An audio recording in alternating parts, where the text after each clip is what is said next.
મહાદેવર આજે બેટ દ્વારકા ખાતે જે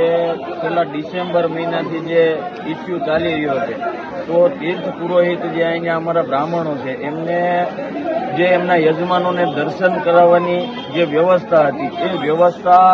પરંપરાગત છે અને આદિ અનાદિકાળથી ચાલી આવતી પરંપરા છે, એને અચાનકથી બંધ કરી અને છેલ્લા લગભગ 3 માસથી આ બ્રાહ્મણોનું કોઈ સાંભળતું નથી. આવો ને આવા પ્રશ્નો અવારનવાર અનેક જગ્યાએ મંદિરોમાં અને ટ્રસ્ટો વચ્ચે આવા ઘર્ષણ થાય છે. ત્યારે આ વિડીયોથી અને આજે અહીં બેટ દ્વારકાથી અમે સરકાર પાસે એવી સ્પષ્ટ માંગણી કરીએ છીએ કે આનું જલ્દીથી જલ્દી સોલ્યુશન લાવે અને ખાસ કરીને એના ટ્રસ્ટી મંડળ અને માનનીય જે મંત્રી અગાઉ હતા એવા સૌરભભાઈ પટેલને પણ આ વિડીયોના માધ્યમથી અમે વિનંતી સાથે જણાવીએ છીએ કે તમે આનું સોલ્યુશન લાવો, કારણ કે તીર્થ પુરોહિતોનો આ અધિકાર છે અને બ્રાહ્મણો કંઈ ખરાબ કૃત્ય કરતા નથી. સનાતનની જે પરંપરા છે, વૈદિક પરંપરા, એને જીવંત રાખવાનું જો કોઈ કાર્ય કરતું હોય તો એ આ બ્રાહ્મણો દ્વારા થઈ રહ્યું છે. ત્યારે એમને વિના કારણ વારા ઘડીએ કંઈક ને કંઈક ઇસ્યુ ઊભા કરી અને હેરાન કરવા આ બિલકુલ ગેરવ્યાજબી વાત છે ને. આગામી 17 તારીખે જ્યારે એ ટ્રસ્ટી મંડળની મિટિંગ થવા જઈ રહી છે, ત્યારે આમાં એ ટ્રસ્ટી મંડળની મિટિંગમાં આના વિશે સોલ્યુશન લાવી આ બાબતને પૂર્ણ કરવામાં આવે અને એમનો હક એમને આપવામાં આવે એવી મારી સ્પષ્ટ માંગણી છે. અન્યથા અમે પણ હવે બ્રાહ્મણો આમ તો અત્યારે નારાજ તો પોતે છે જ, બધાને ખબર જ છે, ઘણા બધી વાતોને લઈને બ્રાહ્મણોમાં નારાજગી છે. ત્યારે એકના એક વ્યક્તિને વારી ઘડીએ તમે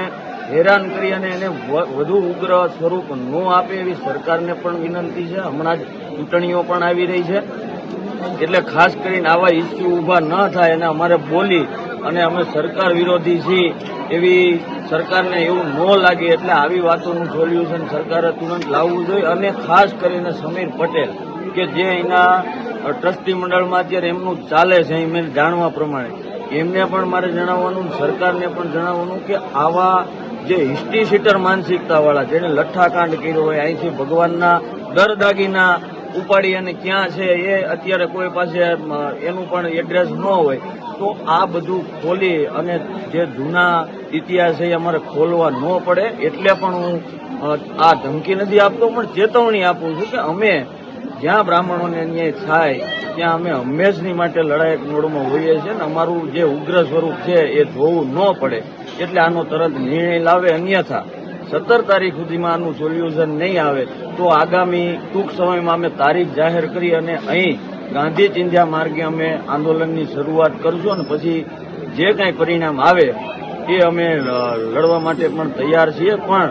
મને આશા અને અપેક્ષા છે કે અત્યારે આપણા રાજ્યના યુવા મુખ્યમંત્રી અને જેમના ઉપર બહુ મોટી આશા છે, મને પણ એમના વ્યક્તિગત 2-4 એવા અનુભવ છે, એવા માનનીય આપણા જે હર્ષભાઈ સંઘવી છે એમને પણ હું રિક્વેસ્ટ કરું છું કે તમે આ બ્રાહ્મણો પ્રત્યે થોડી કુણી લાગણી રાખી અને બ્રાહ્મણોને અન્યાય થાય અને એ વૈદિક પરંપરાને નુકસાન થાય એવી વાત ન થાય એ માટેથી પણ આ બાબતનું તુરંતમાં તુરંત સોલ્યુશન આવે, પોતે અંગત રસ દાખવી અને આનું સોલ્યુશન લાવે ને અમે આગામી ટૂંક સમયમાં 1-2 આવા બનાવોને લઈ અને માનનીય મુખ્યમંત્રીને આગામી વીકમાં અમે મળવા જવાના છીએ અને અમે રૂબરૂ પણ રજૂઆત કરવાના છીએ. અને મને પૂર્ણ વિશ્વાસ છે કે સરકાર આ બાબતે યોગ્ય કાર્યવાહી કરશે. અન્યથા અમે 25 તારીખે આગામી અમારી રણનીતિ અહીંના આગેવાનોને વિશ્વાસમાં લઈ અને જાહેર કરશું અને ગુજરાતભરના બ્રાહ્મણ યુવાનો અહીં આવી અને એક આંદોલનનું રણસિંહ ફૂંકશું. હરે હરે હરે